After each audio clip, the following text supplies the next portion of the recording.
Hey, what's going on, guys? Welcome back to the channel. In today's video, we're going to be covering everything you need to know with update 30.1, which drops tomorrow, June 12th for PC and June 20th for console. Now, this update is going to bring a number of new store updates, survivor pass, skin collaborations, and all those kind of things you can come to expect with PUBG updates, but it's also going to include the big SMG rebalance, the AUG buff, the Dragunov Nerf, and a few other things you need to be aware of. So let's go ahead and jump in.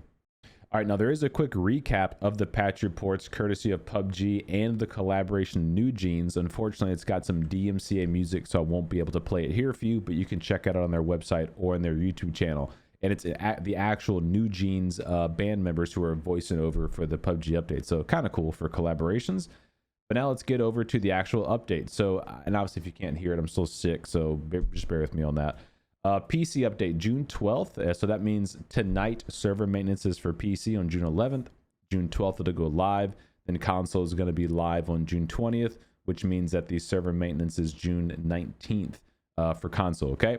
All right. Now let's go over to our random map region. So that's going to be North America, EU, RU, OC, SA, and console. Week 1, we're going to have Erangel, Tego, Miramar, Rondo, and Destin for the map rotation. I'm looking forward to that map rotation coming this week for PC. Big maps have a 20% probability as well, and then the smaller maps will have 11%. Okay, ranked matches are 25% for Erangel, Miramar, Tego's 20, Vikendi 20, 10% Rondo. I'm curious to know if you guys that are watching this, if you play ranked, do you find these percentages to be accurate? Because I hear that people play a lot more of Vikendis and Tegos than they do of Erangel and Miramar. So I'm just curious to know if you play ranked, what's your map rotation looking like? All right, so first things first, the big PUBG New Jeans collaboration. Now I covered this a little bit in my previous video going over the new skins, but basically it's a big collaboration with the K-pop band New Jeans, and one of the more popular songs that I remember them from is that Superfly song. And so they apparently are doing a Tego collaboration where parts of Tego are going to be literally revamped and changed to support the collaboration. This is very similar to the KFC collaboration that we saw with Erangel for PUBG, where parts of Erangel were changed for KFC, like the diner was updated, the gas stations were updated, and it was a full-on experience. So something similar is happening here on Tego only. For the New Jeans collaboration. So if you're excited for the New Jeans collaboration, this should be pretty cool for you. If you're not excited for the New Jeans collaboration, well, the good news is that it's only on one map, and mostly it's avoidable if you don't want to interact with it in the map. Okay, so it has the starting truck is going to be on all the spawn islands, by the way. So in the pregame lobby, you'll have the starting truck. So if you don't want to listen to the music, or if you're like me and you're going to be live streaming and you're worried about DMCA stuff, you may want to Control M, mute your game in the starting lobby, okay? Because it has triggering corresponding music videos that'll play. All right, so ranked mode for season 30 is getting a pretty big change. To summarize it for you, they're adding new season rewards. So there's going to be different colored AWM skins available depending on which rank you hit. So starting from the lowest to the highest. They are changing the way that you actually earn points, and they've outlined this in the ranked points dev letter, which I'll cover. But to try to summarize it as best for you, is the new RP system that they were testing in April is being put away for a little bit while they can make some changes and updates to that system. They are reverting back to the old RP system. The new RP system will return in August with further improvements. But basically the way that they're making it work now is if you rank up to, let's say, diamond rank in rank play, if you didn't play for a certain amount of time, you would gradually lose RP points, which is not good. And then also, if you just lost a few matches consecutively, you would also lose RP points and sometimes get demoted into the next rank below whatever rank you were at previously. Now, with the new version of the system, you no longer will be able to go back down a tier. You can still lose points, but you'll just fall to the lowest level of that rank. That's diamond or platinum or gold, whatever you are. So you don't drop down to the next previous rank. You can only go down to the lowest level and then kind of build back up from there. And there's some other changes that they've implemented there, which we'll cover when we go over that dev letter. They've added a whole bunch of new ranked rewards, by the way. So I've already seen some comments from people who play ranked in the PUBG Discord that they weren't too thrilled about the ranked rewards. I'm a bit indifferent on it because I don't play ranked. We don't really have a ranked region in North America, but I'm interested to know from you guys who are watching this video, if you do play ranked, is this something that would entice you to play? Or if you don't play ranked, is this something that would entice you to try ranked, the ranked mode out? So they have hunter's chest, supply caches, keys, parachutes, more workshop chests, archivist tokens, ranked emblems, and added BP every time you rank up. Is that something that interests you? Is it not enough? Do you want more? If you do want more, what would be some cool ideas that you'd like to be shared with the PUBG dev team? Let me know, and I will forward your thoughts and ideas to them, okay? Just as an example, someone in the PUBG Discord mentioned on, I think Call of Duty has a ranked mode where depending on what rank you get, there's a colored outfit that you can unlock that is like kind of tied to that ranked mode. So if you get like a diamond rank, you would have like some kind of diamond version outfit, or if you got bronze, you'd have some bronze version of that outfit. So something that's wearable that can identify your ranking in the game instead of just an emblem or something like that. So that could be a cool idea. Maybe it's a weapon skin or weapon charm. I don't know. So let me know what your thoughts are on that. The tier protection is what I just discussed earlier. You won't be able to go down to the previous tier. You'll just fall down to the base, the 0 level of your current tier. So you won't lose rankings just by losing a couple matches or by not playing for X amount of time. So there's bronze, and it goes all the way up to the masters, and then there's the top 500 of the masters as well. All right, moving on to the gunplay changes. Now this is going to require a whole nother video, which I will make for you guys for the SMGs, okay? But let's summarize it here for everything you need to know. Number one, the AUG is being buffed. The horizontal recoil has been decreased by 2.3%, a very specific amount. Vertical recoil has been decreased by 4.5%. The recoil reduction while crouch has been increased from 13 to 14%. So overall, a huge buff to the AUG by further decreasing its recoil. What they did not change here was the screen shake that has been added to the gun from like whatever the past 2 updates ago. That is still going to be present, at least according to the patch notes, but the gun will be even easier to control, which to me just really lends itself to being for sure the best world spawn AR in the game. Like the barrel was the higher DPS gun for close range fights, but in the mid to long range the AUG beat it, and now the AUG is even going to be easier to control. And the Mark 12 is still the dominant DMR, and it's a 5.56 DMR. So this really just tells me, hey, if you want to use the meta weapons in the game, I think for update 30.1, it's the AUG and it's the Mark 12. The argument could be made for the Mini 14, but I think the Mark 12 is still the best one there. Now, the Dragunov, the 7.62 DMRs, is getting a nerf, and I think this is actually a good nerf too. So this has been a highly contested discussion topic. The one-shot capability of the Dragunov has now been reduced from 108 meters, which I thought was actually 106 meters when I tested it, but whatever, down to 81 meters. I don't think this is enough of a nerf, if I can be honest, but I think it is good. It's a good nerf. So for those of you who don't know, the Dragunov can one-shot a full health level 2 helmet wearing target from what it apparently was 108 meters away. So that's one of the small squares plus a little bit of extra space.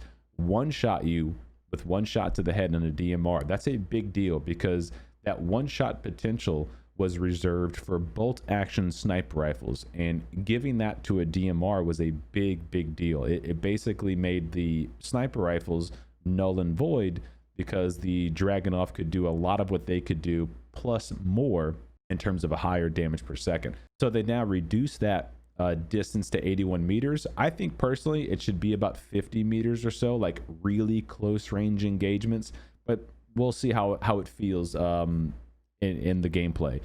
And so that's been reduced to 81 meters, which means just traditionally overall the damage over distance is going to also be decreased. So it's not just headshots. Your chest shots are going to do a little bit less damage, arm shots, leg shots, etc. So we should see a pretty noticeable nerf to the Dragunov with this update. But I have to be honest, I don't think, at least from my gameplay experience, and let me know if you guys have seen or feel differently, this wasn't the most used DMR. The Mark 12 for me was, and I guess in terms of 7.62, this was the one that people were going to pick up the most. I don't think many people were choosing the SLR over the Dragunov, but let me know if you feel differently in the comments below. Next, and if you couldn't tell by this little image here, big SMG change, SMG rebalance, and overall just an SMG buff. So all of the ammos for SMG has now been converted to 9mm.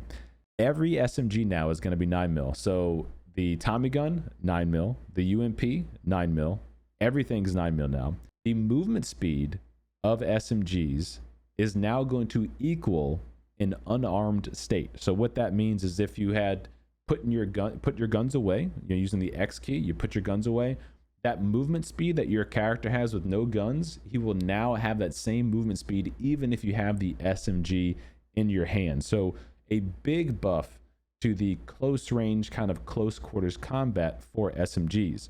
The basic movement speed increase is about 2.5%, and the sprint increase is also about 2.5%. The damage over distance for all of the SMGs has been changed with the exception of the P90. So the P90 is the crate spawn SMG. It's still obviously the most dominant SMG in the game and arguably the most dominant weapon in the game because of the limb damage multiplier still being applicable on this SMG. Now for all the other SMGs, damage for medium and long range shots has been reduced. On average, this change will be noticeable at distances of 50 meters or more. Now, this is where I'm going to have to do some more testing. And for those of you who have been following along with this channel for a while, know that I did a lot of thorough testing when they did this test phase. I believe it was back in March or April. I never posted that video because honestly, I just didn't know how serious they were with these changes. And it's still saved in my drafts, but apparently they're going to be following through with it. So I'll have to bring that back up and make some edits to it and get that posted. And so basically with the testing that I did, and I'll do more to confirm here, the damage drop off over distance was not significant at all. Just for a quick example, the UMP, which back then was a UMP 45, not 9mm, the UMP was still able to kill the target 200 meters away with 4 to 5 shots in the leg. So just take that for what it is. Again, that was previous testing. I'll do some new testing to confirm, to see what's been changed, how the TTK is bounced, and we'll talk about that more in detail, okay? MP5K has been added to all maps. This is a big deal. This is a really big deal. Damage has also been increased from 33 to 34 damage. And horizontal and vertical recoil both have been reduced. However, the vertical recoil increases gradually after long sprays. So if you're draining the entire magazine, you will see that vertical recoil be a little bit harder to control the longer you're into your spray. And then the reload time has been reduced by 15%, but only when the bullet count reaches 0. And I think that's a really cool caveat for that reload speed. Only when you actually use every bullet in your magazine does it go to 0, which if you didn't know, if you reloaded your gun before the gun went to 0, he didn't have to rechamber a new round in that animation. So it was always a bit quicker to reload the gun without it going to 0. But now this looks like a nice little balance or buff if you do let it go to 0. Tommy gun has also gone to 9mm. They've reduced horizontal and vertical recoil by another 5 or 7% here as well. UMP is no longer called the UMP 45. That's 9mm, and damage has been increased to 42 damage per bullet. Horizontal recoil has been decreased by 5%. So vertical is the same, horizontal is decreased. Micro Uzi has no damage changes, but vertical and horizontal recoil has been reduced. PP Bison has been increased to 38 damage per bullet with its recoil being reduced. This is one of my favorite SMGs. 50 round magazine. It doesn't need any attachments. You can slap a compensator or a suppressor on it, and it's a really fun gun. and you can put a 6x on it. So you can do some really cool things with that gun. But I will just say this, I'm calling it now. The JS9 is still the dominant SMG. That's only on Rondo. The MP9 would be number 2. That's only on Destin. The MP5K is now a world spawn SMG with a damage buff and a recoil buff. A recoil nerf, I guess. It's going to be easy to control now. This is going to be the new dominant SMG. That's just my quick opinion based on the stats that we're reading here.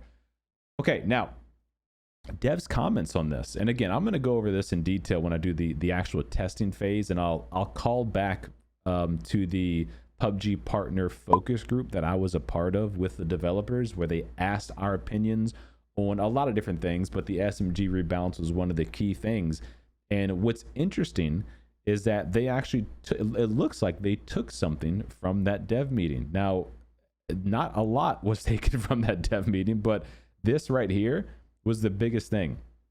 The change to ammo for 9mm on all weapons is, I think, directly came from the PUBG partner focus group.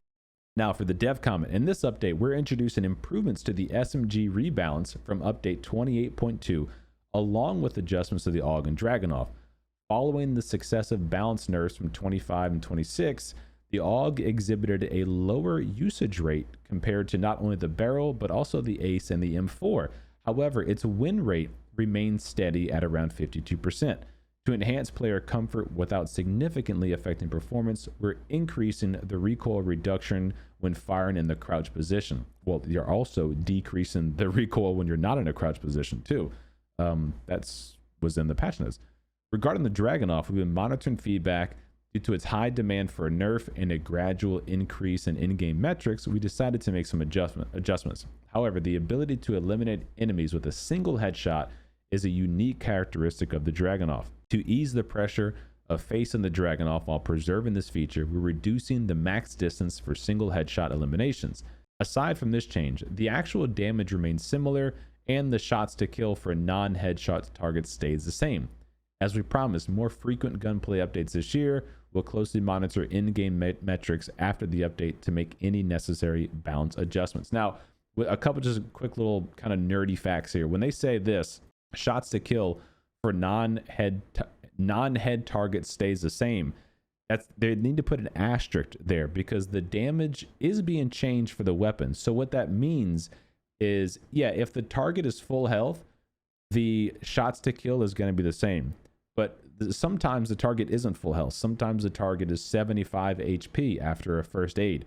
Sometimes the target is any variable of HP in between there from just whatever, taking damage throughout the game, blue zone damage, bandages, grenades, whatever. And so your shots to kill could vary from before, and that's really hard to put a number on it because of all the variable, health points that a target could have throughout the game of the battle royale. So just a little kind of asterisk there. Oh yeah, and the other thing I was going to say is that because the Dragunov has this headshot unique characteristic, this is really important to consider. They pretty much cannot remove the single headshot characteristic of the Dragunov. Otherwise, if they do, the weapon becomes null and void. No one picks it up. They're just going to use the Mark 12 over it. And if they are going to use a DMR 7.62, they're going to use the SLR. Why? Because it has a much faster bullet velocity. It has less recoil. It can shoot faster. Like it's just a better gun all around. So the only way to balance the Dragunov is to give it a higher damage. And once you give it, enough damage points, it's going to start one-shotting level 2 targets at a certain distance. What they also didn't mention on here is that the Dragunov can one-shot a level 1 helmet target at, I think it's like 330 meters away. That might be slightly reduced, but not by a lot. So if you have a level 1 helmet, this Dragunov can snipe you from like 300 meters away still. It's pretty crazy. All right, so that's the weapon balance change. And just one more note before we move on from the SMGs. They made a whole patch notes review, which again, I'm going to cover in a future video, but filled with all kinds of graphs and data and all that stuff. We'll dive deep into all that when I cover that SMG in my upcoming video. So make sure to be subscribed to be notified when that video drops. Gameplay changes for grenade damages is happening in this update, but again, another asterisk here, it's only for vehicles with special skins equipped. Now, I've covered this in the Aston Martin video that I did a few months back when they released the convertible Aston Martins and the four-door DBX Aston Martin. There was a weird grenade bug where if you hid behind the low-profile coupe vehicles, you would not take damage from a grenade. They've been working on that patch since, I guess, August of 2023. So, I mean, almost a year later. And now they have an update for it. It's only going to affect, apparently, it's only going to affect the special vehicle skins with low profile. So the very low to the ground vehicles where you now should start receiving grenade damage. What I don't know, and what we really won't know until everyone plays with it, is does this change the way that you receive grenade damage in other instances? Think about interior of a building when you can hide behind tables, chairs, whatever objects are in the room. Sometimes that will actually negate and block a grenade from damaging you. Does this change now manipulate and affect the way those grenade encounters work in rooms? I don't know. We'll have to see. Co-op climb is being buffed, actually, believe it or not. The newly added feature is already seeing a modification change, which is great. So the maximum height that you can reach with a co-op climb has been increased. Awesome. The animation speed is increased by 50%. That's awesome. And the interaction range has also been increased. So this is really, really cool because previously it was a fun idea of a feature, but it didn't work in half of the scenarios. A lot of the times it will tell you you couldn't even use it in the position you were in, and it was just so slow and cumbersome that it wasn't worthwhile. Well, now this is cool. It's a good buff. So now you can use it quicker, you can use it in longer distances, and you can get up further heights. Lifting a teammate can be performed while sprinting. That's interesting. Pulling a teammate up can be performed while jumping. Oh, wow. So your teammate can jump in the air and grab your hand? If that's the case, that's really, really cool. Blue Bomb Rush has been temporarily removed and will return with future content updates. I wonder why they removed that. What the heck? Custom match. Normal mode. Erangel Classic has been removed. No! Why is that not permanently in the game? War mode, conquest, zombie have been removed. Whoa, okay, sandbox mode, tactical gear category. All tactical gears have been removed from the sandbox too. Dude, they got to be planning some big changes to arcade mode, huh? To remove Erangel Classic, that's sad. You got to leave that in there. To remove all the war mode stuff and to officially remove the tactical gear stuff, this means they are planning some big updates and changes to that. I guarantee it. Training mode. Tactical gear has been removed. The LMG category has been added. Okay, nice. I'm very interested to see what they're cooking up with this. I know the tactical gear was not loved by many and loved by some. I thought it was a fun addition to the game. Overall, I felt it didn't really feel right in PUBG. There were certain fun features about it, but some things just didn't really sit well with me. And so I'm interested to see what they do with that. I've already gone over the Survivor Pass stuff, so if you haven't seen that video, go check that out. Look at all the skins. They have the tactical gear has been removed, blah, blah, blah. Optimized memory for PlayStation 4 is a performance update, so GG if you're a PlayStation user. There's a number of gameplay bug fixes. Not going to go over every single one because some of them are just like clipping issues or some weird issues, but there were a couple that I thought were really important to point out to you guys. So fix an issue while reviving a player fails and causes the timer to loop. Fix an issue where players are intermittently unable to carry a knocked out teammate and where reviving the teammate causes an abnormal perspective. Those are good changes because there's a lot of issues where teammates were floating over you when they're trying to res, and then also where you couldn't just res a teammate at all. So good changes there. Apparently the bears couldn't eat people, which is a shame, and the 40mm smoke grenades wouldn't spawn in Tago's error space. The error space is that kind of like a blue beam of ball that spawns on the Tago map. The error space is where other weapons from other maps will spawn into Tago. I know a lot of people don't know about that. Fix an issue where if multiple player attempts to revive a teammate and one of them cancels, the revive UI disappears from the knocked out player screen. So I think that was just a little bug. It didn't actually stop the player from being revived, but still good change nonetheless. And then there's a lot of clipping issues and skin issues, but nothing that really affects gameplay, with the exception of the ones where like your arms and legs would become translucent or they basically disappear. So they fixed a number of those transparent issues. So if you have a skin that's been having that issue, that should be fixed going forward. All right, guys, so that's it for update 30.1. That's the AUG buff, the Dragunov Nerf, the SMG buff, big SMG buff, a few world changes, some UI changes, custom map changes, the removal of Erangel Classic, the tactical gear. What's going on with that? We don't know. Looking forward to seeing what they come up with next for that, though. So let me know what you guys think down below. If you enjoyed this video, make sure to give it a thumbs up and make sure to subscribe to the channel for more PUBG content. And I'll see you guys in the next video. Peace.